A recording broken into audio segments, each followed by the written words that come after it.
नमस्कार बच्चों, मैं अमरनाथ झा आपके समक्ष कक्षा 8वीं का गणित का वर्कशीट संख्या 14 लेकर के उपस्थित हुई है। दिनांक 10 सितंबर 2021 के लिए है।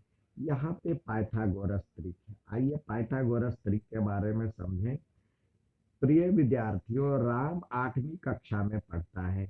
उसे संख्याओं से खेलना पसंद है। एक दिन उसने एक संख्या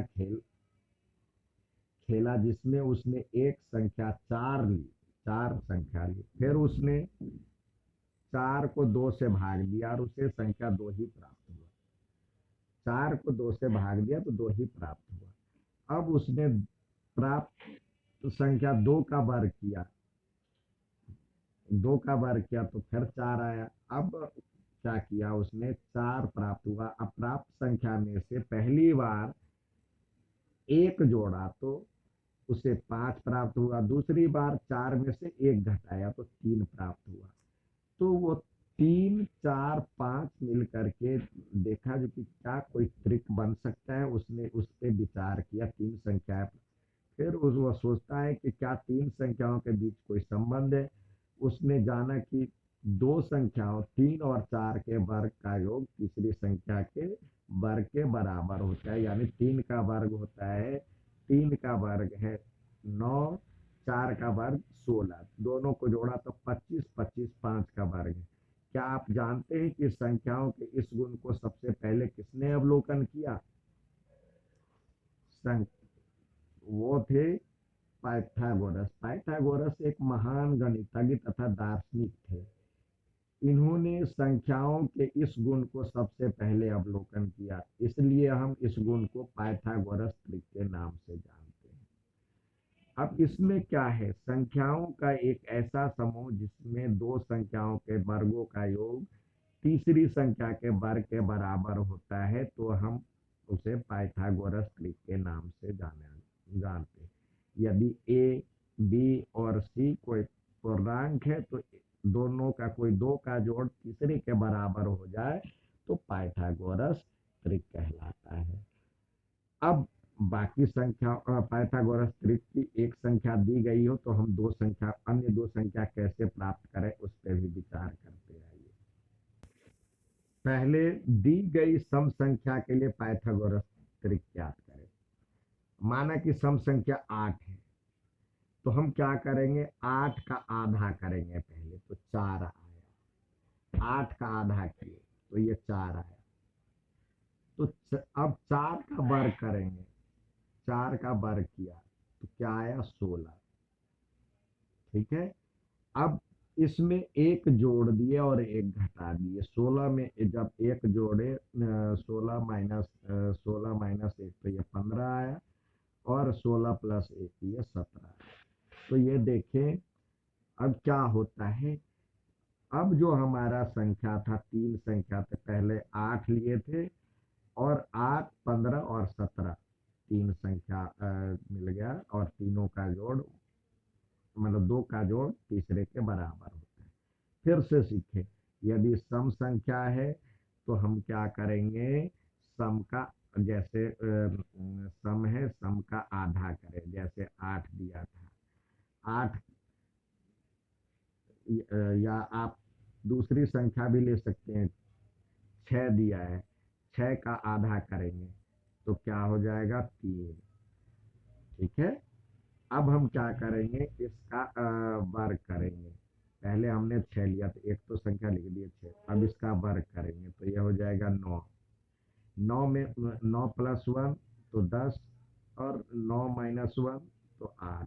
ये तीन संख्या हो गया। अब देखिए दो का जोड़ तीसरे के बराबर होता है कि नहीं। 6 का स्क्वायर प्लस 8 का स्क्वायर करते हैं तो 6 का स्क्वायर 64, और 8 का स्क्वायर 6 का स्क्वायर 36, और 8 का स्क्वायर 64। दोनों को जोड़ते हैं तो 100 होता है, जो 10 का स्क्वायर के बराबर है। यहाँ पे लिख सकते हैं 10 का स्क्वायर। तो ये पाइथागोरस त्रिक है, 6, 8 और 10 पाइथागोरस त्रिक है। अब अगला है, यदि विषम संख्या है तो उसके लिए पाइथागोरस का त्रिक ज्ञात करेंगे। माना कि विषम संख्या 9 है तो हम क्या करें, विषम संख्या का वर्ग निकालेंगे। 81 हुआ। ठीक है। अब प्राप्त संख्याओं को दो भागों में इस प्रकार बांटेंगे कि उन दोनों संख्याओं का एक अंतर हो। जैसे हम 40 और 41 में बांटेंगे, दो संख्याओं में बांट दिया 40 और 41, तो इन तीनों का समूह कहलाएगा पाइथागोरस त्रिक। तो इस तरह या कोई भी संख्या लीजिए, जैसे हमने लिया 11, तो हम क्या करेंगे, 11 के बारे, तो 11 का वर्ग करेंगे, 11 का वर्ग किए तो हो गया 121। ठीक है, 121, तो दो ऐसे टुकड़े में करें जिसका जोड़ और करने एक का अंतर हो। ठीक है, एक का अंतर हो और जोड़ने तो हम दोनों में दो ऐसी संख्या लेना जिसमें एक का अंतर, जैसे 60 और 61। तो हम देखें 60 का स्क्वायर प्लस 11 का स्क्वायर करके देखते हैं क्या 61 के स्क्वायर के बराबर होता है। 60 का स्क्वायर होता है 3600 और 11 का 121, और इसको जोड़ते हैं तो ये आता है 3721, और ये होता है 61 का स्क्वायर। तो यानी हमारा त्रिक सही है, ये 11, 60 और 61, ये पाइथागोरस त्रिक कहलाएगा। आइए अब बाकी सवाल दिया गया पाइथागोरस, इसके बारे में त्रिक का एक, यदि एक पूर्णांक हो, इसके रूप में हम ज्ञात करने हैं। पाइथागोरस एक पूर्णांक होता है, इस रूप का प्रयोग करते हुए पाइथागोरस त्रिक ज्ञात करते हैं। माना कि पाइथागोरस त्रिक का एक सदस्य 12 है, तो अन्य सदस्य हम क्या करेंगे, अन्य 12 है, तो हम देखेंगे m स्क्वायर माइनस 1, क्या इस तीन संख्या हमने देखा था, एक था 2m या m स्क्वायर माइनस 1 और m स्क्वायर प्लस 1। तो हम m को कहाँ रखें, यदि हम देखते हैं जो कि पाइथागोरस त्रिक में m स्क्वायर माइनस 1 को 12 रखते हैं, तो 12 प्लस 1 m स्क्वायर तो होगा नहीं, संभव नहीं है, तो m एक पूर्णांक नहीं है। अब m स्क्वायर प्लस 1 बराबर 12 रखते हैं तो 11 भी संभव नहीं है, तो m एक पूर्णांक नहीं है। यानी कोई एक पूर्णांक नहीं है। पाइथागोरस एक त्रिक एक पूर्णांक है, उसमें कह रहा है उसका उपयोग करते हुए हमें बनाना है। तो हमने देखा था जो इसमें एक तो होता m है तो m/2 लेते, उसका स्क्वायर करते, तो और दूसरा होता m स्क्वायर प्लस 1 और m स्क्वायर माइनस 1 होता है। तो यदि आपको कोई संख्या दिया गया है, 12 दिया है, तो हमें देखना है 12 क्या किसी में आता है, तो इसमें देखेंगे तो 12 से एक कम या एक ज़्यादा यदि आपको कोई दिया हुआ है, त्रिक दिया हुआ है, मतलब उसमें एक जोड़ने या घटाने पे पूर्ण वर्ग संख्या बनती है, तो ये पूर्णांक होगा, नहीं तो नहीं होगा।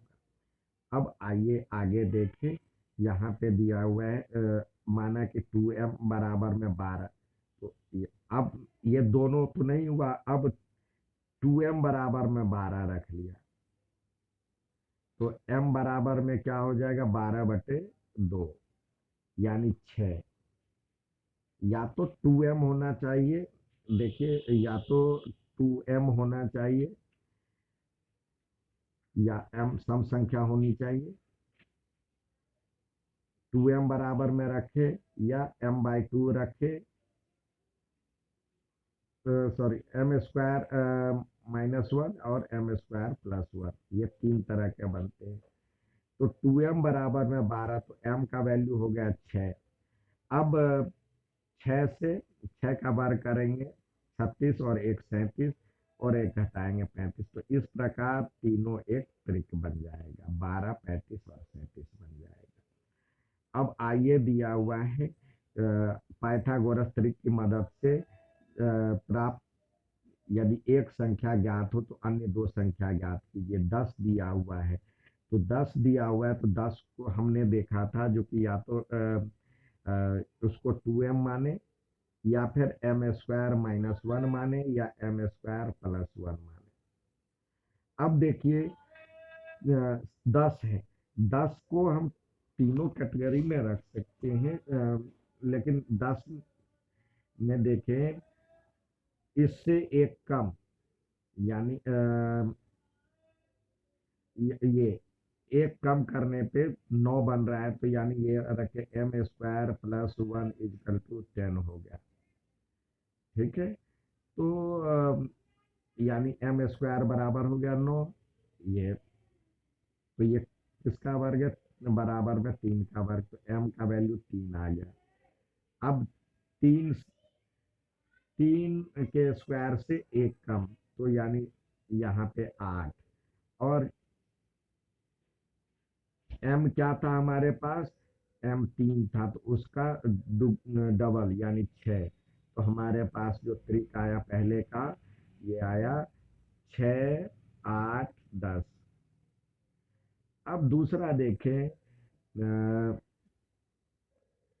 7, 7 रखते हैं, तो क्या 7 से पहले पूर्ण वर्ग संख्या है? 7 में से एक कम के 6 पूर्ण वर्ग संख्या नहीं है। और 7 से एक ज्यादा पूर्ण वर्ग संख्या है? नहीं है। तो ये एक विषम पूर्णांक है। तो विषम पूर्णांक के लिए बताया था, जैसे 7 लिया है तो m बराबर में 7 है, तो 7 का वर्ग करेंगे तो 49 होता है। 7 का वर्ग कर लिए 49 हुआ। ठीक है, अब 49 को दो ऐसे टुकड़े में करें जो जोड़ अंतर एक का हो, तो ये 24 और 25 होता है। 24 और 25, तो 24, 25 और 7 ये तीनों पाइथागोरस त्रिक में आएगा। पाइथागोरस त्रिक में यहाँ पे 7, 24 और 25।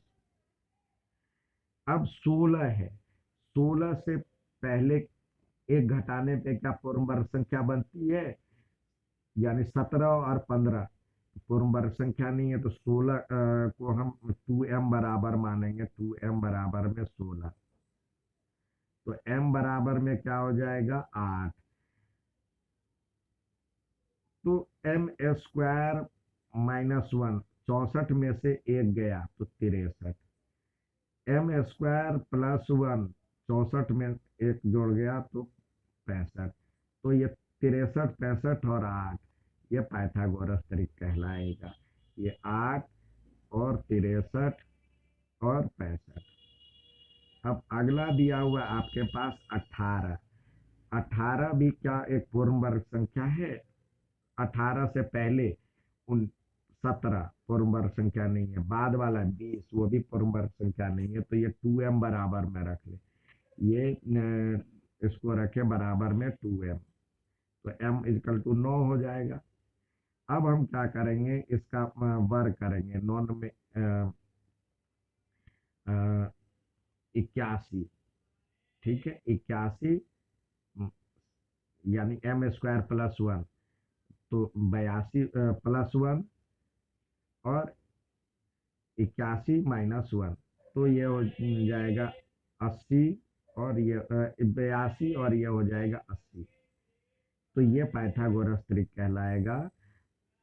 80, ये 18, 80 और 82, ये पाइथागोरस त्रिक में आएगा। अब नेक्स्ट सवाल देखते हैं।